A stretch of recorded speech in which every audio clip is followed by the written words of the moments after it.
আজকে আপনাদের শোনাবো এমন এক রাজার কাহিনী যিনি 5 জন হিন্দুর মুন্ডু কেটে তৈরি করেছিলেন একটি কালী মন্দির।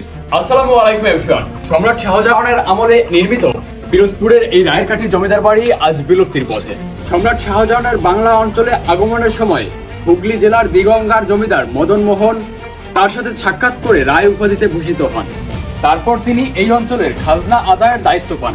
তখন মদন মোহন বাংলার বিভিন্ন অঞ্চল থেকে খাজনা আদায় করে আবার সম্রাটের সাথে দেখা করেন।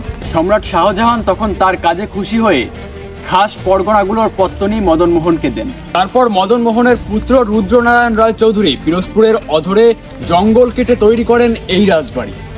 পিরোজপুর জেলা সদর থেকে প্রায় 3 কিলোমিটার দূরে এই রাজবাড়িতে নির্মাণ করা হয় রাজমহল, অতিথিশালা, নহবতখানা, নাট্যশালা সহ আরও অনেকগুলো মন্দির।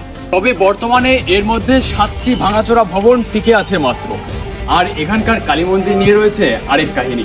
কথিত আছে যে রাজা রুদ্রনারায়ণ রায় চৌধুরী তখনকার সময়ের 5 জন নিম্নবর্ণের হিন্দুদের মুন্ডু কেটে নির্মাণ করেন এই কালী মন্দির। এই খবর যখন তৎকালীন ঢাকার সুবেদার শওকত খানের কানে পৌঁছায় তখন তিনি রাজা রুদ্রনারায়ণ রায় চৌধুরীকে মৃত্যুদণ্ড ঘোষণা করেন, তাও আবার বাঘের খাঁচায় ঢুকিয়ে বাঘের আক্রমণে। কিন্তু রুদ্রনারায়ণ রায় চৌধুরী বাঘের খাঁচায় ঢুকে উল্টো বাঘকেই হত্যা করেন।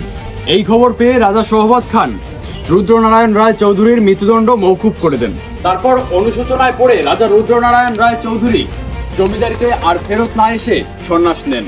আর সেই থেকে এই জমিদার বাড়ি এভাবেই পড়ে আছে, যা এখন বিলুপ্তির পথে। ভিডিওটি আপনাদের কেমন লেগেছে অবশ্যই জানাবেন।